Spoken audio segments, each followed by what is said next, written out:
Ready? Guess so. Hello, I'm Richard Vobes, the Bald Explorer, out on another exploration, joined by the lovely Julia. Hello, Julia. Hello, Richard. We are out on a continuing mission looking at parks at the moment.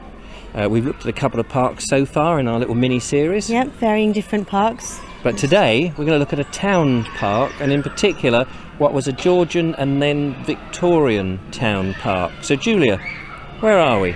We're in Queen's Park in Brighton. Ah, Brighthelmstone as it was once called many years ago. Lovely, isn't it, that? Lovely. And behind us we have what must have been the original entrance of this, what, as I said at the beginning, a sort of Georgian park, because I think it was in 1825 it first was thought about being in a park. We'll tell you more about it once we get inside. And then this glorious entrance, which a car just went through now. You can imagine carriages must have gone through there. How lovely would that have looked? Yeah, so we're going to go in and see what's inside Queen's Park. Are you up for it? Absolutely, I've not actually been in there. No, neither have I. Go on, let's go.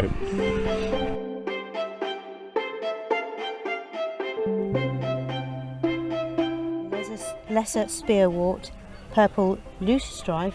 Beautiful, beautiful plants. We've just come into the park, really just about 20 yards really from the main gate, and the first thing you see from this gate, which I suppose is the southern entrance, is this rather lovely pond. Shall we have a stroll round, Julia?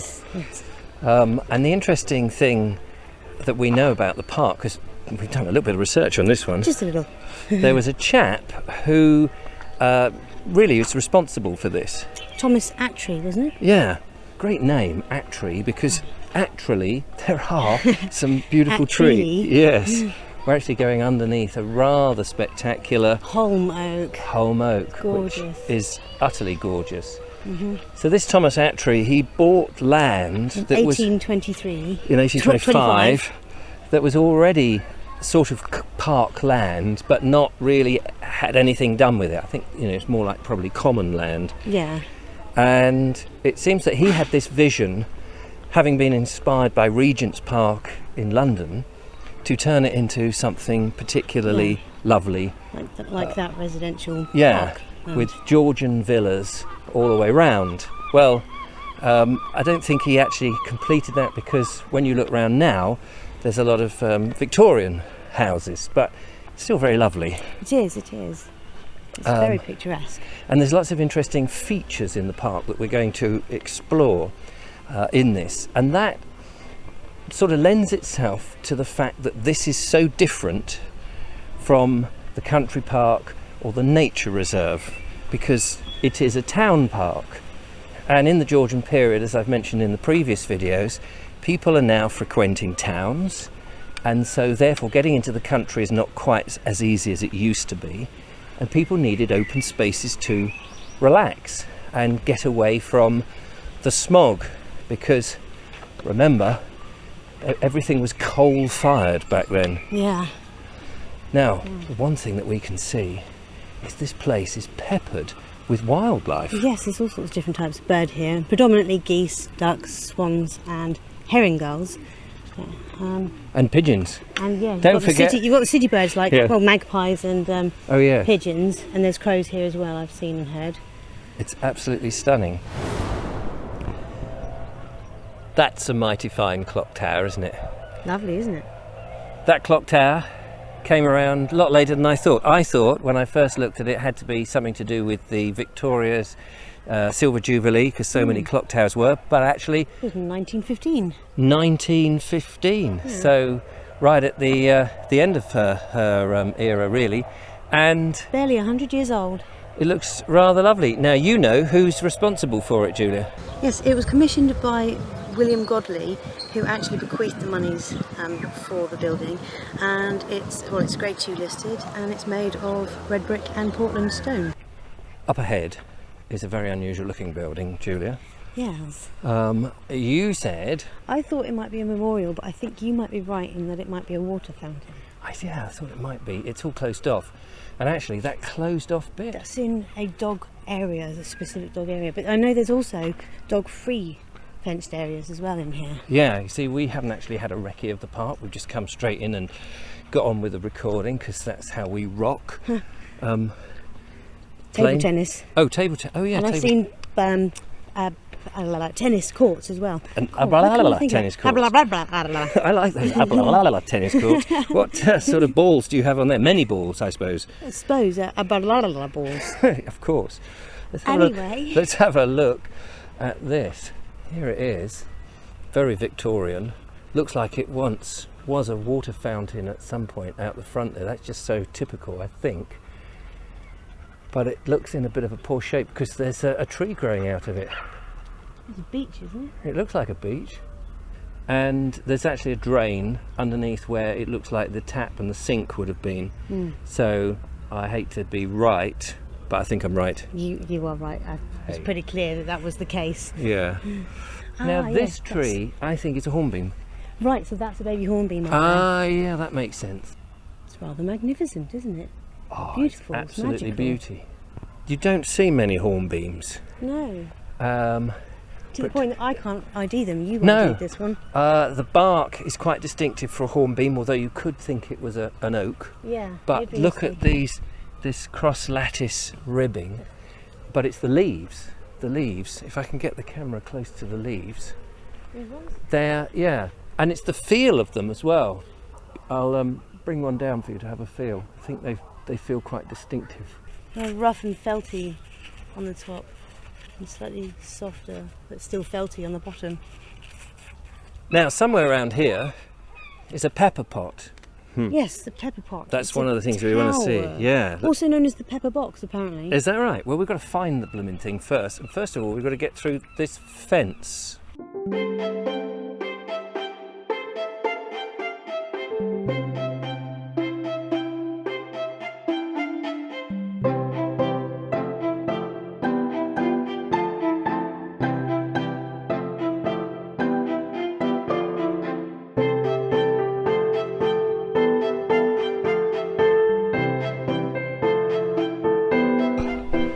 Nice to have a bit of a sit down, Julia. It is. It's lovely to go perambulating around the town park and it's nice to sit down. I was going to say, originally we wouldn't have been able to have sat here because there would have been iron railings. We have iron railings going because there's this little wall and you can see the pits where they've hacked them off. Probably during the Second World War to turn into bullets to fight the enemy. That's right. So everywhere you go, it's amazing that there is history all around you. Yep. So in front of us, just outside the park, and actually on the local websites, it sort of gave the impression that it was in the park, and we did walk around confused a little bit, didn't we, for a while? And I was thinking, well, maybe they've just shortened the park, but actually this little wall would show this was the original boundary anyway. Yeah. But my point was, there is this thing called the pepper pot. Also known as the pepper box, but I'm not sure why. Pepper box, yeah. Now, there's lots of places that look like a pepper pot, and it's very ornate and it's very Georgian. It's got those beautiful columns up there with I can't see from here whether they're Doric columns or Corinthian columns, but who knows. It's a bit of architecture there for you. Bit of copper ornamentation on the top as well. Absolutely. Very pretty. So what we do know is that, interestingly, it started life out as a horizontal water pump and presumably would pump the water down into the town, I guess. But it soon changed hands into a place where a local newspaper was published. That's right. It then became an artist's studio. Yes, an artist studio, which, what a lovely place to have as your artist studio. Jealous much? Yeah. But then, up until the 1990s, it was turned into public loos. Lavatories. Essentially. Yeah, how bizarre. Now it's empty, it's locked up, and I don't know whether you can get the key and go in there, but it would be lovely to do that. It's been disused for quite some time now. Yeah, it would be cool. But it is very ornamental and it looks terrific. It would make a great house for the Bald Explorer. Oh yes, that would be Vobes Towers, wouldn't it? Yeah, except for the fact that it's in Brighton, which is very expensive to park and difficult to get in and out of. Let's go and have a look at some of the trees, because on our final bit in today's video, we want to make a little statement about trees. Yeah, it looks like we're in a forest, doesn't it? It does. A big heavy wooded area, but actually this is just on the banks that lead up to where we just were in the park. You wouldn't think this is the middle of Brighton, would you? No, mind you Red Vobes. So, trees, Julia. That's the interesting Trees, thing about trees. parks, particularly places like a city park such as Brighton. Yes, because I mean, parks like this are a real refuge for trees, you know. And you think all of these trees would have, most likely, apart from very, very elder ones, been planted. Oh yes. So they were thought about, designed, not so much, designed where they would be. Yeah. Now we've got to go down there. Designed in the sense of choosing specific species. Yes. For specific locations. And that's the great thing. In a park, you're going to have that opportunity to see quite an incredible amount of different species that you wouldn't get in the countryside in one spot. That's right. You'd have to travel about. We've managed to come out now, which is great. And now we have seen a variety of things.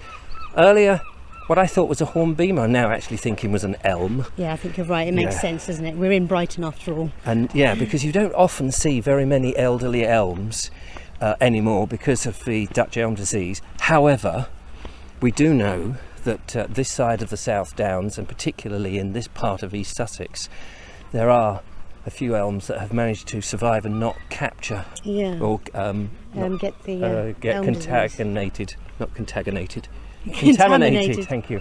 So around us it's Copper Beech, Ordinary Beech. We've seen a yew tree just now. We've seen various maples and limes. A plane, which of course is a sort of variety of maple. Yep. Wild cherry. Sure, I've seen one. Some sycamore, of course, which you see everywhere. Yep. That may have been invasive. I think there's a white poplar I've seen. Yes. All sorts. Not to mention holm oak, Which we one saw. of my favourites. Yeah, we saw that right at the start, which was fantastic. So once they're all out in leaves, it's absolutely just delightful. Yeah, I think this is another elm. Yeah. I'm going to have to double check all my tree stuff. So finally, we're going to come down to the pond because there's one last fact we want to tell you about this rather nice pond. Let's go through this gate.